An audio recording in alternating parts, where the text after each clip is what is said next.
বন্ধুরা, ভারতের মানচিত্রের ঠিক মাথায় যে অংশটি আমরা গত 7 দশকেরও বেশি সময় ধরে পাকিস্তানের অবৈধ দখলে থাকতে দেখেছি, সেই পাকিস্তান অকুপায়েড কাশ্মীর বা পাক অধিকৃত কাশ্মীর আজ এক ঐতিহাসিক বিস্ফোরণের মুখে দাঁড়িয়ে।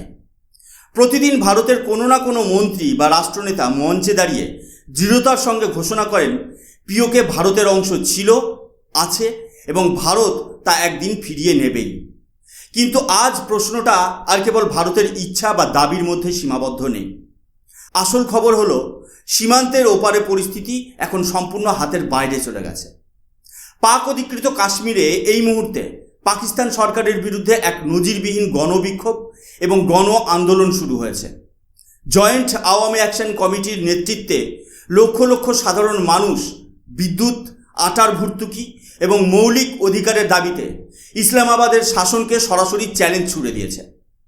পরিস্থিতি এতটাই ভয়াবহ যে পাকিস্তান প্রশাসন সেখানে সম্পূর্ণ ইন্টারনেট ব্ল্যাকআউট বা ইন্টারনেট পরিষেবা বন্ধ করে দিয়েছে। খাবারের ট্রাক আটকে দিয়েছে এবং আন্দোলন দমন করতে নামানো হয়েছে আধা সামরিক বাহিনী পাক রেঞ্জার্সকে। বাহিনীর গুলিতে ও লাঠিচার্জে ইতিমধ্যেই বহু সাধারণ মানুষের মৃত্যু হয়েছে এবং পাকিস্তান সরকার এই জনপ্রিয় নাগরিক সংগঠনকে সম্পূর্ণ নিষিদ্ধ বা ব্যান ঘোষণা করেছে। কিন্তু এই খবরের সবচেয়ে বড় মোড় বা দ্য বিগেস্ট টুইস্ট কোনটা জানেন? এই আন্দোলনের প্রধান নেতারা আজ জনসভায় দাঁড়িয়ে সরাসরি ভারতের কাছে সাহায্য চাইছেন। তারা ক্যামেরার সামনে স্বীকার করছেন যে এতদিন পাকিস্তান সেনাবাহিনী তাদের যুবকদের মগজ ধোলাই করে ভারতের বিরুদ্ধে অস্ত্র তুলে দিয়েছিল এবং এই ভূখণ্ডকে ভারতের বিরুদ্ধে টেরর লঞ্চপ্যাড বা জঙ্গি ঘাঁটি হিসেবে ব্যবহার করা হয়েছিল। আজ সেই মানুষগুলো পাকিস্তানের দেওয়া বন্দুক ছুঁড়ে ফেলে দিয়ে ভারতের দিকে শান্তির হাত বাড়িয়ে দিচ্ছেন। এই জ্বলন্ত পরিস্থিতির মাঝেই কোটি কোটি ভারতবাসীর মনে আজ কিন্তু অত্যন্ত গুরুত্বপূর্ণ প্রশ্ন ঘুরপাক খাচ্ছে।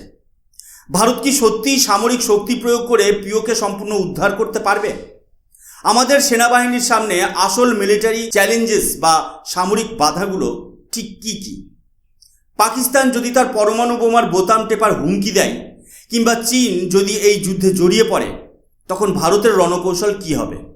আর সবচেয়ে বড় প্রশ্ন, যে ভূখণ্ডকে উদ্ধার করতে এতদিন যুদ্ধের কথা ভাবা হতো, তা কি আজ পাকিস্তানের অভ্যন্তরীণ পাপের কারণে নিজে থেকেই ভারতের কোলে এসে পড়তে চলেছে? আজকের এই স্পেশাল এপিসোডে আমরা কোনো আবেগ নয়, বরং জিওপলিটিক্স, যুদ্ধক্ষেত্রের কঠিন গণিত এবং সীমান্তের ওপার থেকে আসা একদম টাটকা গোয়েন্দা রিপোর্টের উপর ভিত্তি করে এই সমস্ত প্রশ্নের একদম সৎ এবং চুলচেরা বিশ্লেষণ করব। শেষ পর্যন্ত সঙ্গে থাকুন, কারণ ভিডিওর শেষে এমন একটি সত্য আপনাদের সামনে আসবে যা এর আগে কোনো সংবাদ মাধ্যম আপনাদের দিয়েছে কিনা আমার জানা নেই। বিশ্লেষণে যাওয়ার আগে আমাদের চোখের সামনে জমে থাকা কুয়াশাটা পরিষ্কার করতে হবে। আমাদের বুঝতে হবে যে আমরা যেটিকে পিওকে বা পাক অধিকৃত কাশ্মীর বলি, সেটা আসলে একটি একক জায়গা নয়। এটি দুটি সম্পূর্ণ ভিন্ন ভৌগোলিক ও সাংস্কৃতিক অঞ্চলের সমষ্টি। প্রথম অংশটি হলো তথাকথিত আজাদ কাশ্মীর, যা মাত্র 13,000 স্কোয়ার কিলোমিটারের একটি সরু ফালি, যা ভারতের লাইন অফ কন্ট্রোলের গা ঘেঁষে রয়েছে। এর রাজধানী মুজফ্ফরাবাদ এবং এখানকার প্রায় 40 লক্ষ মানুষের সংস্কৃতি ও ভাষা ভারতের জম্মু ও পুঞ্জ অঞ্চলের সঙ্গে হুবহু মিলে যায়। আর দ্বিতীয় অংশটি হলো এক বিশাল দৈত্য, যার নাম গিলগিট বালতিস্তান। এটি আকারে প্রায় 72,000 স্কোয়ার কিলোমিটার, যা প্রথম অংশের চেয়ে পাক্কা 5 গুণ বড়। কারাকোরাম পর্বতমালার কোলে অবস্থিত এই দুর্গম অঞ্চলে মাত্র 20 লক্ষ মানুষের বাস, যেখানে বিশ্বের দ্বিতীয় সর্বোচ্চ পর্বতশৃঙ্গ K2 অবস্থিত। এবং সবচেয়ে গুরুত্বপূর্ণ বিষয় হলো সুন্নি প্রধান পাকিস্তানের মধ্যে এটি একমাত্র শিয়া অঞ্চল অবস্থিত। এই বিশাল ভূখণ্ডেরই একটা অংশ সার্সগাম ভ্যালি পাকিস্তান 1963 সালে সম্পূর্ণ অবৈধভাবে চীনকে উপহার হিসেবে দিয়ে দেয়, যাতে ভারতের বিরুদ্ধে বেজিংয়ের বন্ধুত্ব কেনা যায়। ভারত এই পুরো অঞ্চলটিকে কতটা গুরুত্ব দিয়ে দেখে তার সবচেয়ে বড় প্রমাণ লুকিয়ে আছে ভারতের লোকতন্ত্র বা ডেমোক্রেসির মধ্যে।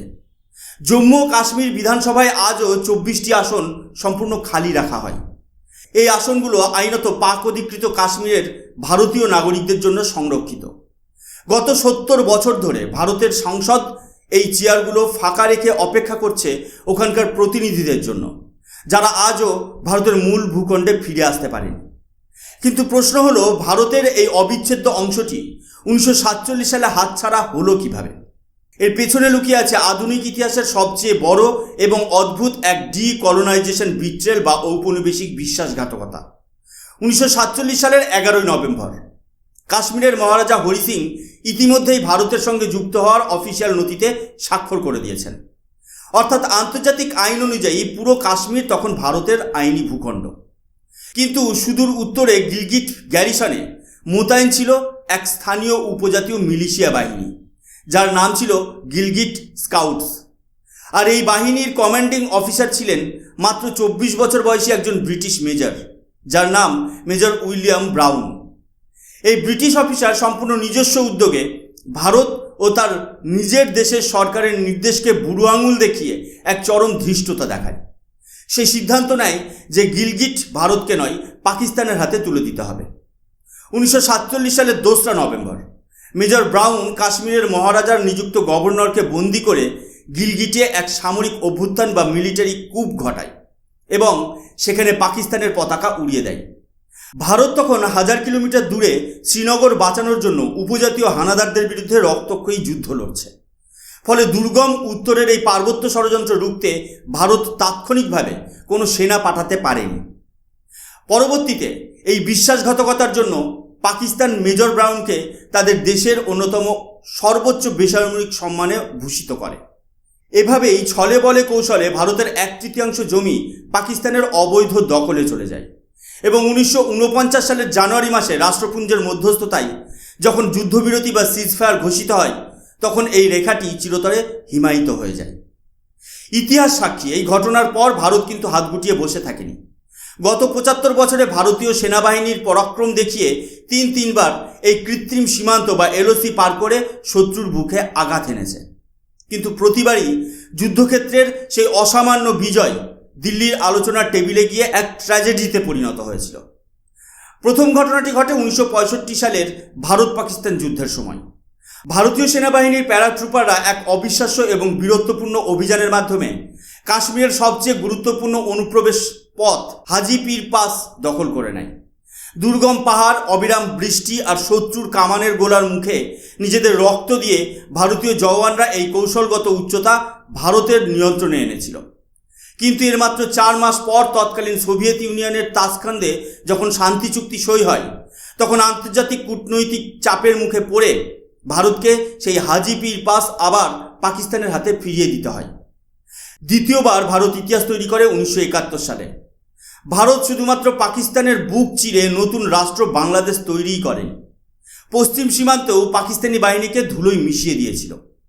ভারতের কবজায় ছিল 93,000 পাকিস্তানি যুদ্ধবন্দী এবং পিওকের হাজার হাজার স্কোয়ার কিলোমিটারের জমি। কিন্তু 1972 সালের সিমলা এগ্রিমেন্ট বা সিমলা চুক্তির সময় ভারত বড় মনের পরিচয় দিয়ে সেই সমস্ত জমি এবং যুদ্ধবন্দীদের ছেড়ে দেয়। বদলে পাকিস্তানের কাছ থেকে কেবল কিছু মিথ্যে প্রতিশ্রুতি পায়। তবে এই সিমলা চুক্তির টেবিল থেকে ভারত সম্পূর্ণ খালি হাতে ফেরেনি। সেখানে একটি ছোট্ট কিন্তু অত্যন্ত গুরুত্বপূর্ণ ব্যতিক্রম ঘটেছিল। নুব্রা উপত্যকার 4টি গ্রাম, যার মধ্যে প্রধান হলো তুর্তুক। 1971 সালের যুদ্ধের শেষ দিনে ভারতীয় সেনা এই গ্রামগুলো পাকিস্তানের হাত থেকে ছিনিয়ে নেয় এবং সিমলা চুক্তিতে এটি ভারতের কাছেই থেকে যায়। ওখানকার মানুষ রাতে ঘুমাতে গিয়েছিলেন পাকিস্তানি নাগরিক হিসাবে, আর সকালে উঠে দেখলেন তারা ভারতীয় নাগরিক হয়ে গেছেন। আজ তুর্তুক লাদাখের অন্যতম প্রধান পর্যটন কেন্দ্র, যেখানে ভারতের জাতীয় পতাকাকে ওখানকার মানুষ বুক দিয়ে আগলে রাখেন। এই তুর্তুক গ্রামই হলো ভারতের জন্য প্রুফ অফ কনসেপ্ট বা জ্যান্ত প্রমাণ। ভারতের যে সমস্ত মানুষ মনে করেন ভারত এক ঝটকায় পুরো পিওকে কেড়ে নিতে পারে, তারা তুর্তুকের উদাহরণ দেন। আর যারা বাস্তববাদী বা রিয়েলিস্ট, তারা বলেন যে মাত্র 4টি গ্রামকে ভারতের মানচিত্রে ধরে রাখতে ভারতকে 1971 সালের মতো একটি পূর্ণাঙ্গ যুদ্ধ লড়তে হয়েছিল। অর্থাৎ আমাদের ইতিহাস বলছে ভারত জমি কেড়ে নিতে বারবার পেরেছে, কিন্তু তা ধরে রাখার নজির কেবল গ্রাম পর্যায়ে বা ভিলেজ স্কেলেই সীমাবদ্ধ রয়ে গেছে। এবার আসুন আবেগকে দূরে সরিয়ে রেখে একদম পিওর মিলিটারি স্ট্র্যাটেজি বা সামরিক রণকৌশলের দাবার বোর্ডে এই যুদ্ধটাকে বোঝার চেষ্টা করি। পর্বত যুদ্ধ বা মাউন্টেন ওয়ারফেয়ারের প্রথম নিয়ম হলো, যে ডিফেন্ডার বা রক্ষক পাহাড়ের উচ্চতা সবসময় তাকে বাড়তি সুবিধা দেয়। সামরিক বিশেষজ্ঞদের মতে সমতলের যুদ্ধে শত্রুকে হারাতে যেখানে 1:1 বা 2:1 সৈন্যের অনুপাত লাগে, সেখানে হিমালয়ের খাড়া পাহাড়ে বাংকার তৈরি করে বসে থাকা শত্রুকে হটাতে আক্রমণকারী দেশের অন্তত 3:1 এবং অনেক সময় 10:1 অনুপাতের শ্রেষ্ঠত্ব বা নিউমেরিক্যাল সুপিরিয়রিটি প্রয়োজন। কারণ পাহাড়ের প্রতিটি চূড়া এক একটি দুর্ভেদ্য দুর্গ, আর প্রতিটি উপত্যকার রাস্তা এক একটি মরণফাঁদ। গত 75 বছর ধরে পাকিস্তান এই সীমান্তে হাত গুটিয়ে বসে নেই। এলওসির ওপারে পাকিস্তানের সবচেয়ে বড় এবং শক্তিশালী সামরিক ফরমেশন 10th কর্পস বা 10ম কোর মাটির নিচে বাংকার এবং স্তরে স্তরে ডিফেন্স লাইন তৈরি করে রেখেছে। অন্যদিকে গিলগিট বালতিস্তান পাহারা দিচ্ছে তাদের বিশেষ committee force command Northern areas. 1999 সালের কার্গিল যুদ্ধের সময় পাকিস্তানি বিমান বাহিনী ভয় পেয়ে ভারতের ভয়ে আকাশে ওড়েনি। কিন্তু আজ যদি ভারত পুরো পিওকে দখল করতে পুরো দমে আক্রমণ চালায়, তবে পাকিস্তান তার সম্পূর্ণ বিমান শক্তি বা এয়ার পাওয়ার ব্যবহার করবে। এর সঙ্গে যোগ হবে ভারতের লজিস্টিক্স বা সাপ্লাই লাইনের সমস্যা। পৃথিবীর সবচেয়ে নিষ্ঠুর এবং দুর্গম পার্বত্য অঞ্চলের মধ্যে দিয়ে ভারতীয় সেনার রসদ এবং অস্ত্র সরবরাহের লাইনগুলো দীর্ঘ, সরু এবং শত্রুর কামানের গোলার সামনে উন্মুক্ত থাকবে। লোই ইনস্টিটিউটের মতো আন্তর্জাতিক থিঙ্ক ট্যাঙ্কগুলোর স্বাধীন সামরিক মূল্যায়ন অত্যন্ত স্পষ্ট ভাষায় জানাচ্ছে যে ভারত যদি হাজি পীর পাসের মতো কিছু নির্দিষ্ট পাহাড়ি এলাকা বা স্ট্র্যাটেজিক পোস্ট দখল করতে চায়, তবে তা ভারতীয় সেনাবাহিনীর নাগালের মধ্যে রয়েছে। কিন্তু 85,000 স্কয়ার কিলোমিটারের বিশাল পার্বত্য ভূখণ্ড, যেখানে 60 লক্ষেরও বেশি প্রতিকূল জনসংখ্যার বাস, তা সম্পূর্ণ দখল করে ধরে রাখতে গেলে ভারতের সামরিক বাজেট এবং সেনার সংখ্যা এক ধাক্কায় বহুগুণ বাড়াতে হবে, যা ভারতের বর্তমান অর্থনৈতিক অগ্রগতির রথকে স্তব্ধ করে দিতে পারে। আর এই সব কিছুর ওপরে ঝুলছে দুটি বিপজ্জনক লাল বোতাম বা 2 red buttons। প্রথম বোতাম, পাকিস্তানের পরমাণু নীতি।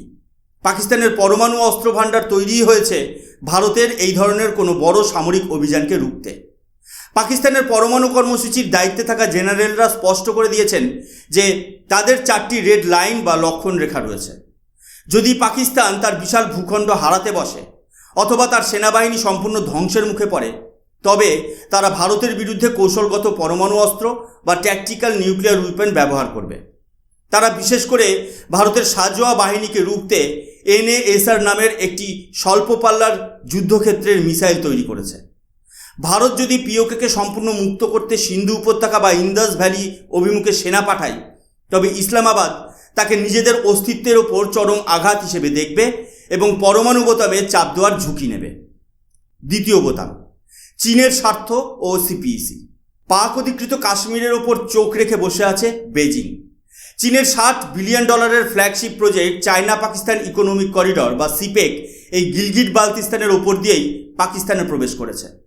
কারাকোরাম হাইওয়ে, যা চীনের মূল ভূখণ্ডকে সরাসরি আরব সাগরের গোয়াদর বন্দরের সঙ্গে যুক্ত রেখেছে, তা ভারতের দাবি করা এই অঞ্চলের বুক চিরেই গিয়েছে। ফলে ভারত যদি গিলগিট বালতিস্তানে হামলা চালায়, তবে তা কেবল পাকিস্তানের ওপর হামলা হবে না, তা সরাসরি চীনের ধমনী কেটে দেওয়ার সামিল হবে। ভারত ও চীনের সেনাবাহিনী ইতিমধ্যেই লাদাখ সীমান্তে মুখোমুখি দাঁড়িয়ে রক্তক্ষয়ী সংঘর্ষ দেখেছে। তাই পিওকেতে যে কোনো বড় ধরনের অভিযানের পরিকল্পনা ভারতকে প্রথম মিনিট থেকেই একটি 2 ফ্রন্টের যুদ্ধের আশঙ্কা মাথায় রেখে করতে হবে। এটি হলো ভূরাজনীতির আসল এবং সৎ সামরিক উত্তর। টুকরো টুকরো অংশে পিওকে দখল করা সম্ভব, কিন্তু পুরোটা একবারে জয় করতে যাওয়া অত্যন্ত ঝুঁকিপূর্ণ এবং আকাশছোঁয়া মূল্যের সমান। কিন্তু আপনাদের আজ এই দাবার বোর্ডের একটা নতুন চালের কথা বলবো, যা 2025 সালে পুরো গেমের নিয়মটাই বদলে দিয়েছে। 2025 সালের মে মাসে ভারতীয় সেনাবাহিনী পরিচালনা করে অপারেশন সিন্দুর। এই অপারেশনটি খাতা কলমের সমস্ত সামরিক থিওরিকে ভেঙে চুরমার করে দিয়েছে। ভারত প্রমাণ করে দিল যে পাকিস্তানের পরমাণু হুমকির ভয়কে খাঁচায় বন্দি করে পাকিস্তানের মূল ভূখণ্ডের গভীরে গিয়ে নিখুঁত এবং ধারাবাহিক সামরিক আঘাত বা কনভেনশনাল প্রিসিশন স্ট্রাইকস করা সম্ভব। সবচেয়ে বড় কথা, এই অপারেশনের সময় ভারত যে 9টি প্রধান জঙ্গি ঘাঁটিতে আঘাত হেনেছিল, তার মধ্যে 5টি ছিল খোদ পিওকের ভেতরে। মুজাফফরাবাদ এবং কোটলির মতো প্রধান শহরের জঙ্গি ক্যাম্পগুলো ভারতীয় মিসাইলের আঘাতে ধুলোয় মিশে গিয়েছিল। এর অর্থ হলো পরমাণু যুদ্ধের জুজু দেখিয়ে ভারতের হাত বেঁধে রাখার যে দিন পাকিস্তান উপভোগ করছিল তা শেষ। ভারতের ক্ষেপণাস্ত্র আজ মুজফফরাবাদের আকাশে অনায়াসে উড়ছে। অপারেশন সিন্দুরে ভারতের মিসাইল সীমান্ত পার করেছিল, কিন্তু ভারতের পদাতিক সৈন্য বা গ্রাউন্ড ট্রুপ সীমান্ত পার হয়ে জমি দখল করতে যায়নি। কারণ স্ট্রাইক বা বিমান হামলা শত্রুকে শাস্তি দিতে পারে, কিন্তু তার জমি ধরে রাখতে পারে না। জমি দখলের লড়াই সম্পূর্ণ আলাদা এক যুদ্ধের জন্ম দেয়, যার জন্য পাকিস্তানের এই পরমাণু নীতিগুলো তৈরি হয়েছে। অপারেশন সিন্দুর ভারতের শত্রুকে ধ্বংস করার অনেক বড় রাস্তা খুলে দিয়েছে ঠিকই, কিন্তু তা ভূখণ্ড জয়ের কঠিন বাস্তবতাকে বদলে দেয়নি। তাহলে কি পিওকে কোনোদিন ভারতের মানচিত্রে ফিরতে পারবে না? এখানেই লুকিয়ে আছে আজকের ভিডিওর সেই সবচেয়ে বড় টুইস্ট, যা ভারতের মূলধারার মিডিয়াগুলো আপনাদের দেখায় না। যখন আমরা সবাই ম্যাপের দিকে তাকিয়ে ভারত আর পাকিস্তানের সেনাবাহিনীর শক্তি মাপছি, তখন আসল খেলাটা শুরু হয়েছে সম্পূর্ণ অন্য এক বোর্ডে। আজ পাক অধিকৃত কাশ্মীর ভারতের কোনো মিসাইল বা ট্যাঙ্কের আঘাতে নয়, বরং পাকিস্তানের নিজের পাপ, শোষণ এবং চরম অর্থনৈতিক সংকটের বা ইকোনমিক ক্রাইসিসের আগুনে ভেতর থেকে দাউ দাউ করে জ্বলছে। গত 3 বছর ধরে পিওকের দেওয়ালে দেওয়ালে পাকিস্তান বিরোধী দেওয়াল লিখন স্পষ্ট হয়েছে। 2026 সালের মে এবং জুন মাসে এই আন্দোলন এক চূড়ান্ত রূপ ধারণ করে। আল জাজিরার এই আন্তর্জাতিক রিপোর্টটি দেখুন।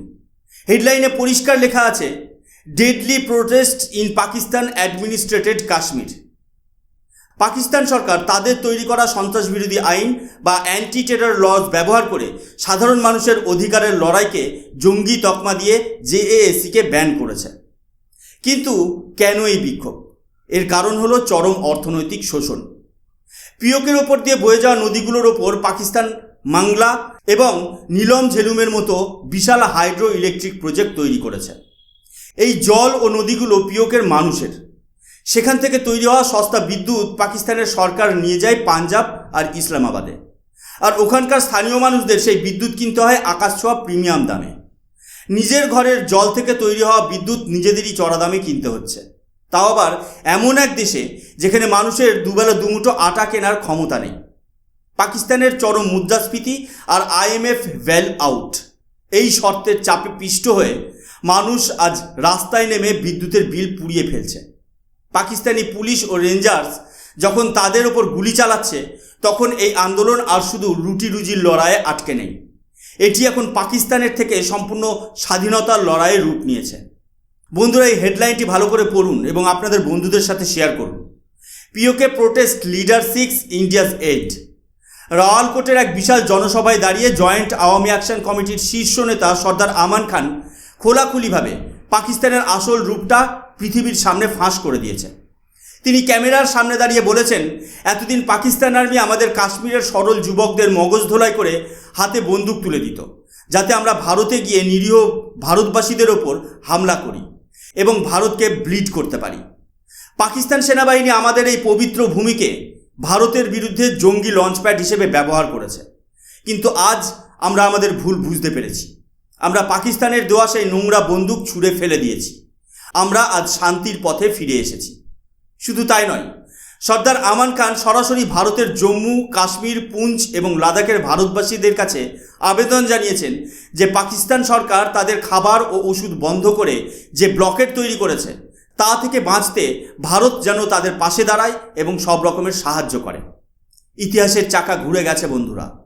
যে কাশ্মীরের মানুষকে পাকিস্তান ভারতের বিরুদ্ধে ঢাল হিসেবে ব্যবহার করত, আজ সেখানকার নেতারাই পাকিস্তানের আসল জঙ্গির চেহারাটা দুনিয়ার সামনে এনে ভারতের কাছে সাহায্য চাইছে। এই কারণেই ভারতের প্রতিরক্ষামন্ত্রী রাজনাথ সিং কিছুদিন আগে একটি অত্যন্ত তাৎপর্যপূর্ণ বক্তব্য রেখেছিলেন। তিনি কোনো যুদ্ধের হুমকি দেননি, তিনি শান্ত গলায় একটি ভবিষ্যৎবাণী বা প্রেডিকশন করেছিলেন। তিনি বলেছিলেন, ভারতকে হয়তো কোনো দিন পিওকে দখল করতে সামরিক শক্তি প্রয়োগ করতেই হবে না। ওখানকার পরিস্থিতি এমন জায়গায় পৌঁছাবে যে পিওকের মানুষ নিজেরাই একদিন ভারতের সঙ্গে যুক্ত হওয়ার দাবি তুলে আমাদের দিকে হেঁটে চলে আসবে। দিল্লির সাউথ ব্লকে বসা ভারতের স্ট্র্যাটেজিক প্ল্যানাররা আজ এই নীরব ও ধূর্ত যুদ্ধটাই লড়ছেন। 2020 সাল থেকে ভারতের আবহাওয়া দপ্তর ভারতের বাকি শহরগুলোর মতোই গিলগিট, স্কার্দু এবং মুজফফরাবাদের অফিসিয়াল ওয়েদার ফোরকাস্ট বা আবহাওয়া বার্তা নিয়মিত সম্প্রচার করে আসছে। এর মাধ্যমে বিশ্বকে বার্তা দেওয়া হচ্ছে, মানচিত্র আমরা ইতিমধ্যেই মনে মনে এঁকে রেখেছি, বাকিটা সময়ের অপেক্ষা। ভারতের কৌশল খুব পরিষ্কার। নিজেদের সামরিক সক্ষমতা বাড়াও, আন্তর্জাতিক মঞ্চে নিজেদের আইনি দাবি বাঁচিয়ে রাখো, ভারতের জম্মু কাশ্মীরকে অর্থনৈতিকভাবে এতটাই উন্নত সমৃদ্ধ করে তোলো যাতে সীমান্তের ওপারের মানুষ ওখানকার বৈষম্য দেখে নিজেদের ভাগ্যকে ধিক্কার জানায়। পাকিস্তান আজ দেউলিয়া। তাদের একদিকের সীমান্তে তালিবানের সঙ্গে যুদ্ধ চলছে, অন্যদিকে বালুচিস্তানে গৃহযুদ্ধ, আর এখন খোদ পিওকের মানুষ পাকিস্তানিদের হাত থেকে মুক্তি চাইছে। তাহলে ভিডিওর শুরুতে করা প্রশ্নের শেষ উত্তরটা ঠিক কী? ভারত কি পারবে পিওকে ফিরিয়ে নিতে? সামরিক শক্তির জোরে রক্তক্ষয়ী যুদ্ধ লড়ে, পরমাণু যুদ্ধের ঝুঁকি এড়িয়ে এবং চীনের সঙ্গে দুই ফ্রন্টের যুদ্ধ বাঁধিয়ে পুরো 85,000 স্কোয়ার কিলোমিটার জমি আজ দখল করা হয়তো কোনো বুদ্ধিমান রাষ্ট্রনায়কের প্রথম পছন্দ হবে না। কিন্তু ভারতের সেনাবাহিনী হাজিপির পাসের মতো কৌশলগত এলাকা যে কোনো মুহূর্তে ছিনিয়ে নেওয়ার ক্ষমতা রাখে, যা অপারেশন সিন্দুর এবং তুর্তুক গ্রাম আমাদের প্রমাণ করে দিয়েছে। কিন্তু আসল সত্য হলো, ভারতকে হয়তো আর কোনো বড় রক্তক্ষয়ী যুদ্ধ লড়তেই হবে না।